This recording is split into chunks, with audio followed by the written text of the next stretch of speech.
A sloppy preseason loss leaves us with more questions about the depth than we had before, but that might not be a bad thing. Welcome to the Locked On Vikings podcast.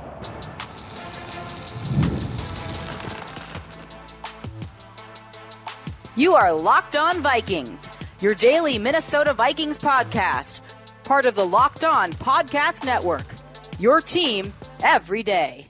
Welcome everybody to the Locked On Vikings podcast, where we're always trying to learn something new. It's part of the Locked On Podcast Network, your team every day. And thank you so much for making Locked On Vikings your first listen of the day every single day. I appreciate my hashtag everydayers so very much. You all make the world go round. Today's episode is brought to you by Gametime. Download the Gametime app, create an account, and use code LOCKEDONNFL for $20 off of your first purchase. Today on the show, of course, it is our Sunday recap of a Saturday game. This is how we do when the Vikings play on a Saturday. We'll have the Sunday show go up. It'll kind of count as the Monday show, so no show tomorrow. It's today instead, and then we'll resume as normal on Tuesday, so the week will be fairly normal, and we'll do that again next week, although I might do an extra one so I can get an extra show in before cut down day. You know, I'm just feeling generous, and that's what I'm doing for you. So the Vikings lose 20-12 in the preseason. The final score doesn't matter. Nobody cares. And a key bit of context about all of this is that the Patriots, and I think the headline, honestly, more headlines of this game come on the Patriots side than the Vikings side. The Vikings played way deep in their depth. They not only did they sit the starters that sort of surprisingly played last year, you know, the O-line, J.J. McCarthy didn't play, no Addison or Hawkinson or Ivan Pace or any of those guys, but also they sat their Dallas Turners and their Theo Jacksons and their Josh Olivers and their kind of other guy, like anybody that is expected to be a major part of this rotation at all didn't play, save maybe some guys like Mekhi Blackman, maybe, who could rotate in a lot, especially if there's injuries. But mostly it was people who were either firmly backups or straight up roster bubble or worse, which means, and the next game, by the way, is going to be very much the same group of people, which means that the real function of this game is not to look at the global results of how the Vikings did, because the Patriots did not match the Vikings on this. The Patriots threw their ones out there. That was Drake May and the starters, and they had them both out there for a couple of drives. They got easy stops on the Vikings and Sam Howell, who played horribly. More on that in a second. But the offense did not dominate in the way that you would hope the ones would dominate. Not even the Vikings twos. So for New England, if you want to go listen to like Locked On Patriots, I don't think that they're very happy. Vrabel wasn't very happy with how the joint practices went, which maybe factored into his decision to play them a little more in the preseason, get them more of a dry run, kind of get that taste out of their mouth, because they ended on such a bad note for the Patriots on Thursday when the Vikings kind of cooked them. But what that meant is that you had the second team defense, Gabe Murphy and Bo Richter on the edge. I mean, Jonathan Harris, Tyrion Ingram, Dawkins. You had Kobe King with, you know, Khalif Halasi at the end. And you had those guys going against a real NFL starting squad, which is a great test for guys, especially like Elijah Williams, who the biggest knock against him right now is, hey, that all looked great, but you did it against the threes. Well, here's the ones. How do you do? And for his case, I thought he did quite well. You would hope that in the preseason, position battles would clarify. I think the opposite happened. I think position battles got a little bit harder to pin down because guys who were ahead lost progress. Guys who were behind gained progress. And now it's a harder question than it was before. And that happened in a whole bunch of positions.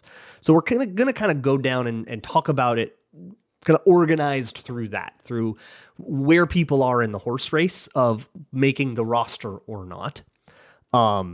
But I do want to talk first about the opening series for the New England Patriots that ended up in a Patriots punt. A couple of really key moments that involved members of the Vikings draft class. The first one was Tyrion Ingram Dawkins putting a long arm into old friend Garrett Bradbury, putting him on the ground, and which, boy, many Vikings fans are just like tuned. It's like you all have radars on Garrett Bradbury to watch bad things happen to him, and everyone wants to race to be the first one to post it to social media. But I guess that's what it is. It's a sore wound. for people who, watched him for 7 years, watched that happen once a year and got really mad about it forever. But the point is, Tyrion Ingram-Dawkins lays the wood on a center and gets a pressure that causes a pass to sail high, interceptably so, and then that I think is followed up with like a procedural penalty, and suddenly it's 2nd and 15, which leads to a third and a quick get half of it, sort of get out of trouble mode thing, and then 3rd and 7 happens, which leads me to the next big rookie moment, which comes from Kobe King, who has to cover Travion Henderson, another rookie, pretty highly regarded, RB1 in the class for my money, who has been getting a lot of hype in Patriots camp and in the joint practices as well, who's on a wheel route. So this is a tough thing to do. And Kobe King is coming from, I think that was field side, if I recall, or he was coming from the other side of the ball, like the far hash. He was coming from a long way away. And he had to catch up to Travion Henderson, get into the wheel. He's not going to get hip to hip with him, so he's in trail position, basically. He's out of phase and now man coverage. This is like cornerback type stuff. Gets his hand in there and breaks up the pass and the Patriots punt. So really cool moments from both the rookies, from two of the rookies that played. From there, the wheels fell off for the Vikings, as you would expect, because even after the Patriots ones went out, well, their twos went out, and a lot of the Vikings twos were done for the day after that. There are also a couple of players who maybe would have played, but were missing due to injury. I don't know if Jalen Naylor would have played. He's got a hand thing that they still haven't really given us a timetable or an idea. He said he jammed his hand. They're trying to use really soft language about it, but I'm not sure if that's the Vikings just trying not to say anything or doing the thing they do where they kind of sugarcoat stuff, or if it really is just minor, whatever, we'll see. And then Levi Drake Rodriguez also had an ankle, didn't play. And I guess let's begin there, because the defensive tackle battle is one of the ones that got the muddiest for me. That battle, I think, is down to the last spot or two, right? We've already decided plenty of them. When I say defensive tackle, I'm talking about all the interior guys. So Jonathan Allen, Javon Hargrave, Harrison Phillips, and Jalen Redmond. Those four are on. Jalen Redmond did not suit up in this one, and I think for good reason. He has been pretty awesome all camp. He was turning heads on the Patriots side of things. People asking who's 61. I'm actually pretty excited about him as a rotational player. I think he's really unlocking something kind of cool right now. That leaves, call it 2 spots. They kept 6 defensive tackles last year, so let's assume that they do that. 2 spots to divide between Levi Drake Rodriguez, Taki Taimani, both of whom made the team last year, and Elijah Williams, who is becoming one of these sort of preseason standout types that gets close to making the team. But sometimes that guy is AJ Rose. And, he has a pretty good preseason, but still ultimately, there's too much status quo. He doesn't make the team. He's on the practice squad and you're fine with it. Sometimes that guy is Tayshawn Bauer, who makes the team, but doesn't really make an impact on you. And whatever, he was a 53rd guy. And then sometimes that guy actually turns out to be something pretty important to you. But for Elijah Williams, watching him get pressure in those first couple series against the Patriots first team O-line was really fun. And he's had a camp like that too. So if you're a Patriots fan listening to this going, oh my God, our first team O-line got cooked by the Vikings twos. The Vikings second team D-line has been the story of our camp. That is not that's one of the better probably second team units if you just put it up league to league, which what does that count for, right? But the second team unit has been comprised of players who could totally hold their own on the first team. Elijah Williams and Taki Taimani both had their moments in this game, and it meant that in a world where Levi Drake Rodriguez, more so because of what he's done in camp than what he's done in preseason, was very much ahead of those two guys. He's been starting cleanly with the twos. He's not been trading any reps with anybody like that. He has got pole position right now. But when you sit out and the two guys behind you do well, they draw ever nearer. And if Levi Drake Rodriguez is healthy next week, if he's not healthy next week, this gets really interesting, because now how much do you overturn the status quo from a player who could not affect it because he had an ankle thing? But also, can't make the club in the tub, or best ability is availability, or whatever Bill Parcells / Bud Grant-ism you want to throw out there. that also counts for something, right? When Mike Zimmer said you can't make the club in the tub, he wasn't just being mean. He was saying a truism of the NFL. You can't make the team if you can't go out there and prove it. You know, I can't put you on the team if I haven't seen you play, even if that's unfair. What do you want me to do? Cut a guy that's played really well just because you've got a reputation? Like, I'm sorry, we can't do that. That's the harsh reality. But if he is healthy and Elijah Williams and Taki Taimani all play, you could almost, I wonder if you put them on even footing and it just comes down to this game. They've all stated pretty good cases. Somebody step up and stand out and take that 5th, 6th job. There's also a world where you keep 7. I just did a 53-man roster on Friday. The last Locked On Vikings was a 53-man roster, and I had trouble filling out the last couple of guys. I got to 50-51 really easy and then went, I don't know, now who? Well, maybe it is a 7th defensive tackle. If he's, maybe it's just whoever's playing the best. That guy could be Elijah Williams. Either way, we still have a whole nother preseason game and a whole nother week of practice to iron that out. And that is also the case for the punt return job, where some very interesting things happen, and the backup QB job, where things got even more complicated to evaluate. That'll all be next on Locked On Vikings. Today's episode is brought to you by Yahoo Fantasy. NFL kickoff is almost here, and that means fantasy football season is back in full swing. This year, everything I'm doing in fantasy football is on Yahoo Fantasy, and you should be doing that too, whether you're a first-timer or a veteran making your millionth league.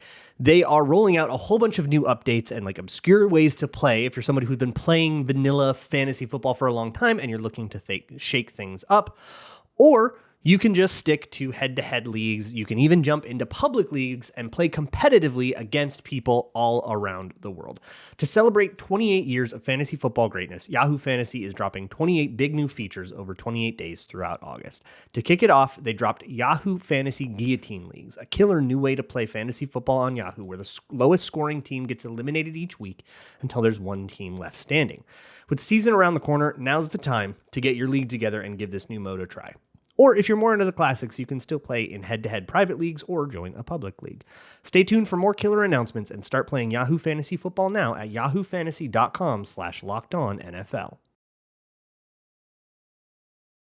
Moving along with the Locked On Vikings podcast here, let's do the backup quarterback thing, because it got interesting again. So one of the headlines of this game is Sam Howell bad. Bad Sam Howell, bad. Hit him with a rolled up newspaper. He struggled, man. Here's a fun stat. He had a passer rating of 0. And I always like when I get the opportunity to explain, for those of you who are maybe more casual and don't and unfamiliar with the inner workings of passer rating. If I took up quarterback for an NFL football team and I got to snap every time and I just heaved that thing out of bounds immediately, that's all I did. And then I hope I don't die. Assuming I survived and I did that for a whole game, my passer rating would be 39.6. If I just threw it to Blazin' Louie every time, cheerleaders. Sam Howell's was a 0. It was actively worse than a jugs machine to nowhere. I always think that's very fun. 1 for 5 on the day, 13 yards and a horrifically hideous interception where he ran around and heaved up something stupid and it got picked. Total prayer yeet to nowhere. Really rough stuff. On another one, there was a scramble where he had somebody open deeper. The broadcast mentioned something about that. I want to catch it. He also suffered from a Lucky Jackson drop, so I'm not going to go too crazy. But the free pick was, I think, enough to like erase any goodwill that tells you that, Sam Howell secretly didn't do so bad. I'm trying not to fall into the trap I did last week where I got a little bit too reactive to immediately. And then I sort of oversold how good and bad everybody's game was. But that one's pretty bad from Sam Howell. And what that does. So here's the thing with that. That doesn't necessarily sink you below Rippon or Brosmer, who both had better games. That doesn't necessarily re-rank you. The way it works to me is Sam Howell holds a QB2 job. He has it. And it opens the door for somebody else to come in and take it if they have a good game. Brett Rippon probably can't claim that. They run a very different offense with Rippon. If Rippon went into the game, this would immediately contract into like screen Fugazi ball. And I hate it. But he, for whatever it's worth, he did that fine. He executed everything fine. I don't remember any moments that like really upset me from it, but I don't really remember anything being that fun. Because it's like a bunch of screens and he runs curl flat and it's like, it's fine. You're not going to ask the world of him. And I think that tells you that the Vikings don't feel that they trust him, that they trust his arm to like do more difficult stuff all the time. He did, however, have a pretty interesting 2-minute drill where things opened up a little bit, and that was his best drive. So that could be a pretty big feather in his cap in this thing, but nothing was distinct enough for him to walk through that door that Sam Howell opened by throwing up an idiot interception. Brosmer is going to be more the story here. If you missed the game, Brosmer played the entire second half, looked pretty good on it, but in the third quarter, we got Kevin Okonnell on the horn on the broadcasts for the entire third quarter. And it wasn't just a Paul Allen interview like you would hear on KFan. No, he was really commenting on the game and narrating what was going on in the game. He wasn't calling plays because he hasn't called plays in the preseason. Wes Phillips has been doing that. Great practice for him. That can't hurt. So he was just kind of on the sideline, like vibing, and he was giving some really cool insight on a lot of these plays, saying, you know, the famous moment will be that he dropped an F-bomb when Miles Price gets an illegal shift penalty on a play that otherwise was a beautiful rollout and a great strike on a corner route from Max Brosmer. And Okonnell knew it didn't count, and it was a huge bummer because it was a good play and it was the perfect look, and it's like, dang it, right? Except he said something a little bit more adult than that. But he also was able to sort of identify, you know, in that really impossibly fast way that only an NFL coach or quarterback can. Oh, pre-snap, there's that blitzer, you got to see that. Or here's this look, you got to see check out of that, blah, blah, blah. And understanding and like then explaining what he meant to all of us and saying, okay, this is what this is supposed to be. Plus it's kind of fun. He's got the headset and he goes, oh, cool. Hey, this is a screen. We're going to call a screen here.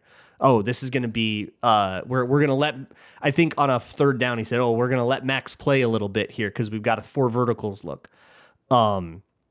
Which then something went wrong downfield, which he also explained to us, even though we couldn't see. He's like, oh yeah, no, that somebody ran the wrong way or didn't space it right or something like that. And then Brosmer had to roll out and throw it away.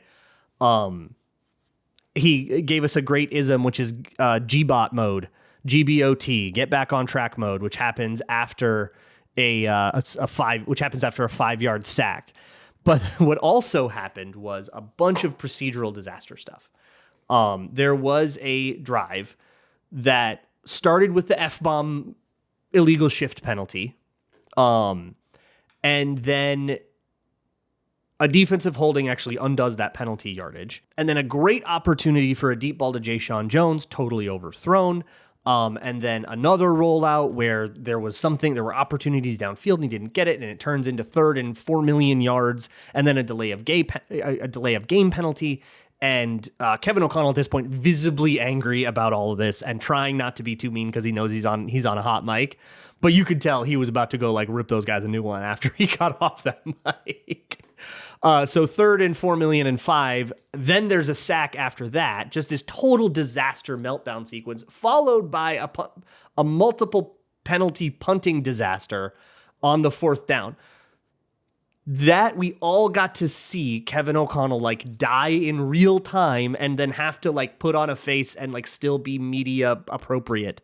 And I found that all honestly really interesting and cool. I'm really glad that the Fox 9 broadcast and Vikings Entertainment Network put that out for us. Because like you would expect your coach to be pretty mad about that stuff, right? So I loved seeing the detail and I loved being able to see a little bit more reality. It's always just so polished with these coaches, you know, it's so like sterile. So it's kind of nice to see, okay, yeah, no, they are feeling the feeling we want them to be feeling here. They're not just like deadpan straight face looking like they're all right with all of it. But anyways, the Brosmer, that particular sequence was really bad for Brosmer, but, the end of the game for Brosmer was where it really got interesting. It was this legacy drive thing. They were down 20-12, get 8 points and tie it, right? And you can at least go home with a tie. And he's dealing. The sequence starts with a whole bunch of him getting no help at all. He gets a good strike to Tim Jones. It's dropped. Later, there's a holding penalty on Joe Huber, leads to a 3rd and 17. That he has a great opportunity to throw an actual first down. He had the ball in front of the sticks, but somebody ran the wrong route and ran into his target. And it's just this like total mess of offense. So when I say sloppy, that's what I'm talking about. But like sloppiness from Joe Huber and Dante Fleming is not something that anybody should be concerned about unless you're just trying to concern troll. But that brings us to 4th and 17, where against all of these odds, everybody finally just does their job right, and Brosmer hits a dig over the middle. I believe that was to Jay Sean Jones. And then a big corner, and then another thing, and then a dig to Bryson Nesbitt. We're in the red zone. We're on 1st and goal. And then you have 1st and goal from the 14 after a false start. So it's just like everybody's letting Brosmer down here, and he's playing great ball. And then he throws a beautiful strike, but it's a little earlier than Miles Price was ready to look for it. I don't know whose fault that was, but he's like trying to one-hand it because he wasn't ready for the ball. But it was a perfectly thrown ball that would have been the potential game-tying touchdown. We go for a 2-point conversion. They line up, but there was still 3 seconds left in the game. It was a fast enough play where there was still time on the clock. He lines up again, throws an interception. So, look, Brosmer had an exciting and very fun game, but there were way too many mistakes in that game for me to think that he walked through that door. The other person who can walk through that door is a Nick Mullins type transaction. I've been talking about it a good bit this summer about the possibility since Sam Howell has fallen away, and because they didn't spend much on Sam Howell. Remember, they didn't trade a 5th round pick for him. They traded a 5th round swap for him. They moved down like 20 spots. That's basically nothing in the 3rd round. So you might as well call him a waiver claim or a free agent, and he doesn't have any like that much guaranteed money at all. He is 100% cuttable. All 3 of these guys are. So if they're not there, maybe you look outside the organization, you see who other people are cutting, who other people are dissatisfied with, what's up with the Browns, what's up with the Giants, and these other teams that have these like big, bloated QB competitions. The Seahawks are another one. And you can maybe get another more serious option in the building if you can find somebody that kind of has that surplus and throw them a 6-7 swap on cut down day and get the guy they were about to cut anyways and just throw them a little bone for the exclusive negotiating rights. I can see that kind of thing happening. And I mean, that's how Nick Mullins joined the organization. And then he was the quarterback for a couple years, or the backup quarterback for a couple of years here. So all of that is to say, nothing got easier, but one that might have got easier is the punt return job. We're still kind of keeping an eye, at least I am, on Brandon Powell, but a new challenger has emerged. That'll be next on Locked On Vikings. Today's episode of Locked On Vikings is brought to you by Gametime. Gametime is the best place to find last-minute tickets. Actually, prices drop as it gets closer to kickoff or tip-off or showtime or whatever event you're buying for, and you can save up to 60% off with their killer last-minute deals. Their zone deals also pick the best seats. All you do is tell it a section, and then it finds the best seats for you, so you can give it a little bit more options to work with. And it's a great way to find tickets to Vikings games. If you're trying to get to the games in London and Dublin, you can get your tickets there, or to perhaps the Sunday night home opener against the Falcons, or maybe the Monday night season opener against the Bears if you live around there. Take the guesswork out of buying concert tickets with Gametime. Download the Gametime app, create an account, and use code LOCKEDONNFL for $20 off of your first purchase. Terms apply. Again, create an account and redeem code LOCKEDONNFL for $20 off. Download the Gametime app today. Last minute tickets, lowest price, guaranteed. Moving along with the Locked On Vikings podcast, let's talk about some of the other sort of subplots of this game that were interesting, and maybe one of the biggest risers, I think actually by far, now that I'm thinking about it, is Miles Price. Now, Miles Price doesn't have a perfect day either. He is the culprit on that illegal shift that made Kevin Okonnell drop an F-bomb, probably get fined. And he was told about it after too. But He did run a good route on that one and had a decent day from scrimmage, but really, it's the return game stuff that is going to perk everybody's ears up. The return job is wide open. It was Rondale Moore's. He gets hurt. It was Silas Bolden's after that. He's terrible, and he played a little bit in this game, but he's basically been kicked off of all of the special teams units, and he is very quickly going to be cut. Ben Solak rule. It was Lucky Jackson's. It was Tim Jones's. But they finally let Miles Price take one in the preseason. Miles Price was in this battle for all of camp. He was always in the warmups, in the punt drills, the individual special teams drills. He would always be catching punts. So he was always in this one, but he wasn't, from what I heard from, eyewitness reports here, very second, third hand. So don't take me too seriously, but it sounded like he wasn't the one that was catching it the cleanest, which is usually actually a pretty big indicator and something that I'll tell you to look for if you're ever at a training camp practice in the future. Look at the punt returner and see who's bobbling it. But a couple of big returns is going to go a long way.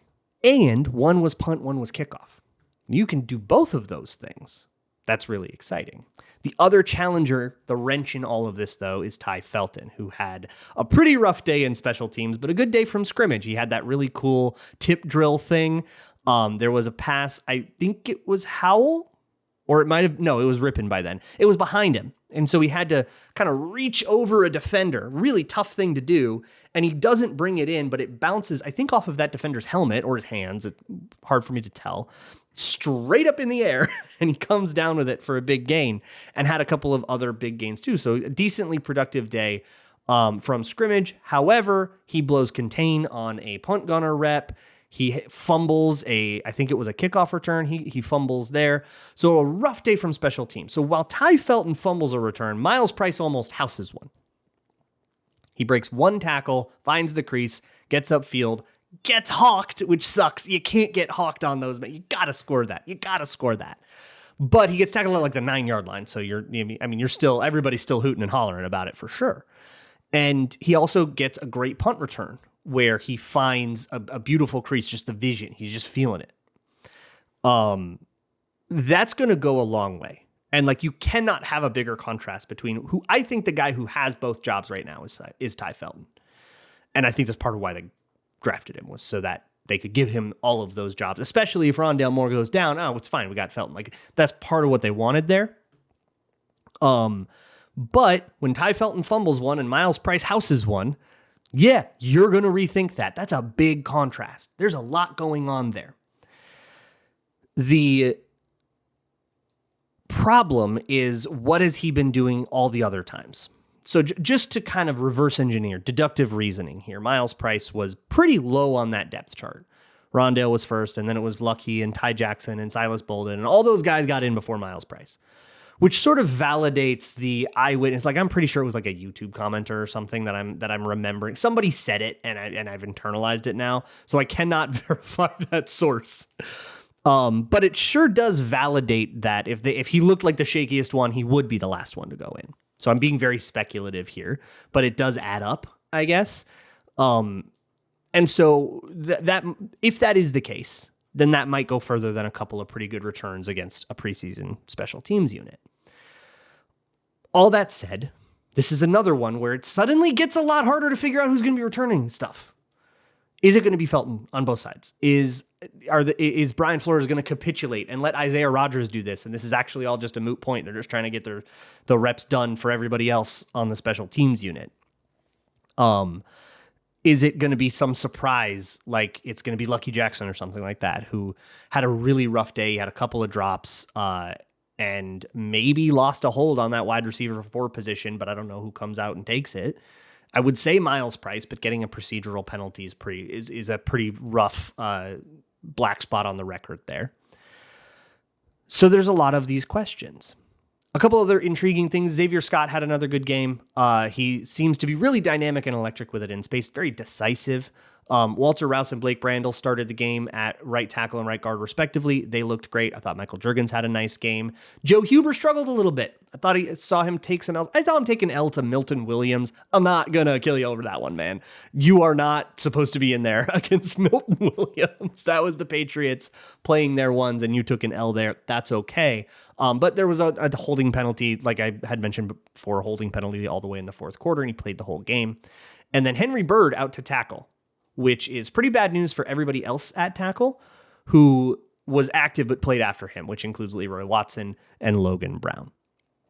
Those guys are pretty buried on the depth chart, and it appears that they will not be making this team. Austin Keys had an interesting day, if you care. We're starting to get to like these guys are vying for practice squad slots, but I do think Austin Keys has notched one. He's been productive enough. Gabe Murphy was productive again. He had 3 QB hits. No sacks for the whole Vikings, but he had 3 QB hits and I think a TFL. Bo Richter had some production as well, so that D-line, even against the Patriots ones, held its own okay. The secondary was interesting. Mekhi Blackmon was in coverage on a lot of completions. On the postcast with Ron Johnson and Luke Inman and Sam Ekstrom, Ron stood up for Mekhi Blackmon on this, and I think he had a decent point where he talked about, like, it wasn't that bad of coverage. You did give up the completion, but it wasn't easy, and so I'm not that mad at you about it, was essentially his point there. And I find that, I find myself sympathetic to that, but you can't say it was a good day. You just have to kind of temper how much you say it's a bad day. Meanwhile, Zemiah Vaughn, I think, had a much better day than he did in the first game. And, made the tackles he was supposed to make and was in the places he was supposed to be. I thought Jay Ward had a nice day, and some other guys in the secondary made interesting plays. Dwight McGlothern had a fascinating day. When I say fascinating, I mean that there was a lot of good and a lot of bad. He made some really cool plays, especially in run support. He missed a horrible tackle on a tight end that went for a touchdown. And it wasn't the only tackle he missed. Missed tackling was a huge emphasis in this one. It was horrible. But a lot of the people missing tackles were like Khalif Hailasi and Tavier Thomas. And it's like, okay, I don't care. You guys aren't going to make the team. And that's how the preseason goes, right? The worst things that happen to you in a preseason game, sort of by their very nature, are going to get that guy cut and are therefore sort of self-resolving problems. So I don't know where people are going to take this. I just kind of don't really trust the media ecosystem not to like mega bad faith this and be like concerned for the Vikings who have this sloppy game. Of course not. There's not concern for the Vikings. Nobody who is actually going to make the team or contribute to it played very much by design. And it's going to be like that for Tennessee now. So from here on out, we're not going to see much from the starters at all. The camps I actually don't know if the Titans camps are open to Titans public. The camp practices aren't open to the public anymore, and then they're traveling to Tennessee. So they're not good. By the way, there are no joint practices. You may have seen something in March about an intention to have joint practices. It never fully materialized, so there will not be joint practices. They're just going to practice like normal and then go travel to Tennessee for the final preseason game, which will have to serve to clarify some of these questions and determine the rest of the roster bubble. So we'll be here to talk about all of that as it goes down. And I will talk to you all on Tuesday. Get your questions in, by the way. The Google form is in the show notes or the YouTube description to any podcast episode. Give me your questions. Give me your bold takes. I'll be there for that. And as always, Skull.